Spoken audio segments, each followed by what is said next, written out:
Salut à tous, nous voilà donc pour une petite vidéo où je vais parler en fait surtout de la l'UMP 45, la MACTAV 45, qui était une arme dite cheatée dans Modern Warfare 2.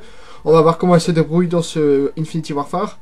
En tout cas dans Modern Warfare 2, si on disait qu'elle était cheatée, c'est simple, elle tuait en 3 balles de loin, ce qui est vraiment peu de balles, surtout que les maps elles étaient grandes dans Modern Warfare 2. Hein. Donc tuer 3 balles de loin, c'est vraiment pas normal pour une mitraillette. Bref, elle était vraiment cheatée et on va voir comment elle se débrouille dans ce Call of. Aussi, on va voir, on va élucider, bon, on va pas l'élucider ce problème-là, mais il y a une question que je vous pose à tous, c'est comment ça se fait que dans ce jeu-là, en fait, j'ai remarqué, bon, ça s'est un peu arrêté en ce moment, mais surtout les premières semaines, enfin, ça fait déjà 2 semaines qu'il est sorti à peu près, mais plus de 2 semaines, mais les premiers jours, il y avait beaucoup d'emblèmes nouveaux qui apparaissaient. Donc on verra qu'en fait, moi j'ai l'emblème, on verra à la fin de la partie, c'est l'emblème qui est de Activision. Je l'ai jamais mis moi-même, cet emblème, c'est le jeu qui me l'a mis tout seul, et j'ai vu apparemment sur plusieurs forums qu'il y avait aussi des emblèmes de Treyarch. Bref, plein d'emblèmes, on sait pas d'où ils viennent, mais le jeu nous met des emblèmes bizarres. Voilà, on peut voir déjà en haut à droite que j'avais l'emblème Activision. Bref, c'est un peu bizarre, si vous savez pourquoi, vous pouvez me le dire. Et donc oui, l'UMP45, je l'ai débloqué, en fait on peut le débloquer seulement quand on passe le prestige, donc là je suis au prestige 1 déjà. Et on a un jeton pour débloquer des armes classiques, donc on peut revoir aussi des armes comme la Space 12, qui s'appelle la S Ravage, je pense que c'est en honneur à un youtubeur qui s'appelait Sandy Ravage. Il y a, je sais plus comment ça s'appelle, la TF 141, quelque chose comme ça, c'est l'intervention de Modern Warfare 2. Donc il y a beaucoup d'armes classiques, il y a aussi la OSA, je sais plus dans quel Call of il y avait la OSA ou OSA, je sais pas comment ça se prononce. C'est un fusil d'assaut qui tire un peu comme une mitraillette. Bref, on a plein d'armes rétro, enfin des armes nostalgiques, c'est vraiment pas mal. Mais bon, concentrons-nous donc sur cette game. Donc je sais plus vraiment comment elle s'appelle cette map là, mais ce que j'aime bien de cette map, c'est la seule qui a un peu de nature. On peut voir des arbres, ça change un peu parce qu'il y a tout le temps Mars, l'espace. Il y a toujours des décors rouges comme Mars, c'est pas toujours agréable pour les yeux. Donc là on se retrouve dans une ville quoi, ça fait plaisir de voir une petite ville. Je joue avec le spécialiste concentration. On peut voir que concentration c'est pas mal pour débloquer ses scores stricts. Hein. Ce qui est bien en plus avec ce qui est dommage avec concentration plutôt, c'est qu'il dure vraiment pas longtemps dans ce jeu. En bas à droite, le concentration, la jauge, elle s'épuise rapidement. Tandis que sur le jeu Black Ops 3, elle durait un peu plus longtemps. Bref, sinon à part ça, j'ai mis les scores stricts drone, gardien et le Thor, T-H-O-R. Donc le Thor c'est un peu le Lodestar de Black Ops 2 ou le Reaper de Modern Warfare 3.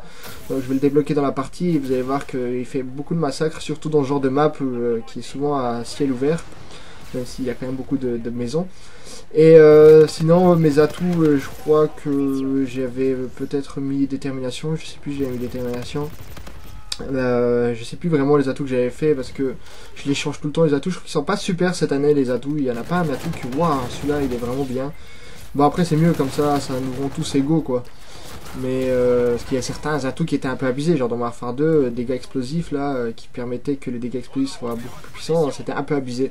Alors que dans ce Call of, je trouve que c'est un peu plus des atouts neutres. Bon, surtout, en fait, vous voyez, ce Call of là, c'est surtout pour les variantes, quoi, en fait. Le jeu, il est fait vraiment pour débloquer des armes avec plus d'accessoires, etc.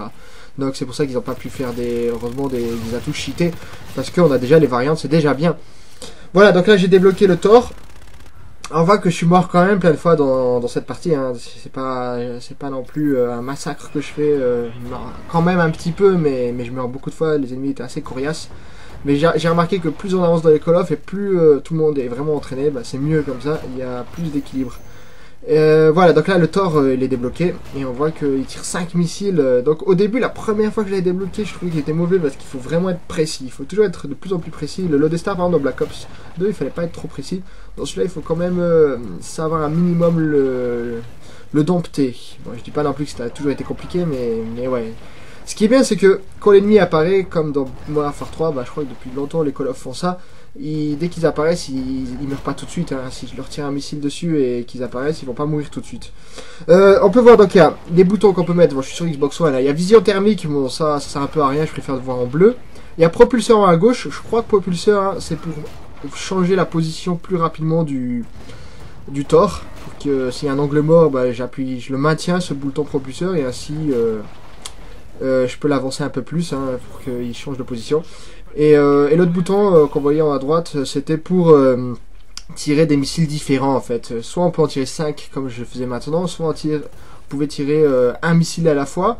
Je préfère en tirer 5, mais si on tire un missile à la fois, je crois qu'ils sont plus puissants quand même. Hein, parce que si on en tire un et qu'ils sont pas puissants, ça sert à rien. Mais c'était vraiment... Je l'ai pas utilisé là tout de suite, mais voilà, on pouvait tirer un missile à la fois. Mais avec des... En fait, c'est devenu une sorte de AC-130, on peut dire le Thor. Hein. Voilà, donc c'est une sorte de Lodestar et AC-130 en même temps. Voilà, donc bon, la partie est déjà bientôt terminée. On peut voir, donc, en revenant à l'UMP-45, hein, c'était notre sujet, on peut voir qu'elle est vraiment puissante, hein, de près en fait. Elle est très forte au corps à corps. Mais bon, on peut pas s'en rendre compte tout de suite dans cette partie, mais de loin, elle est pas très puissante non plus. Hein. De loin, elle est vraiment pas si importante que ça. C'est pas Warfare 2. Et heureusement, car c'est une mitraillette. Et en faisant à mes atouts, oui, donc j'avais détermination, tireur d'élite pour voir les ennemis de loin, même si ça m'a pas servi vu que c'est plus avec les fusils d'assaut. J'avais dextérité, donc ça c'est un peu le seul atout qui est quand même un peu primordial, c'est recharger comme l'éclair. Et fantôme, bien sûr, c'est devenu aussi primordial au début de Call of. On a tous des drones. Bon, je dis au début de Call of parce qu'au début, il y a plus de personnes qui n'ont pas passé le prestige, donc ils sont obligés de mettre le drone vu que c'est le score strict par défaut. Donc c'est vraiment important au début des Call of d'avoir l'atout fantôme. Hein. Voilà, donc ça c'était mes scores stricts. Donc voilà, la partie est en train de se terminer. Donc je suis mort beaucoup de fois, comme je disais. Donc, mais on verra que j'aurais quand même fait un bon petit score pour un MME. En ce moment, je joue beaucoup à MME et ça fera quand même beaucoup de kills pour un MME. En MME, en général, j'en tue seulement 30. Bon, seulement, c'est déjà bien, hein. 30, c'est pas non plus c'est pas non plus la honte. Mais là, on va voir, voilà, la partie elle se termine et je fais quand même 60 kills pour 10 morts. Ce qui est quand même pas mal, c'est mon record pour le moment, mais bon, c'est rien d'exceptionnel. Et donc, voilà, l'UMP-45, donc je vous la conseille à tous. Surtout, bon, la map là, c'est pas la plus appropriée parce qu'elle est quand même assez grande, mais surtout dans les maps genre frontières, l'UMP-45, vous verrez, elle est surpuissante parce que de le près, elle est vraiment puissante, sans être cheatée pour autant. Donc je vous remercie beaucoup et salut à tout le monde.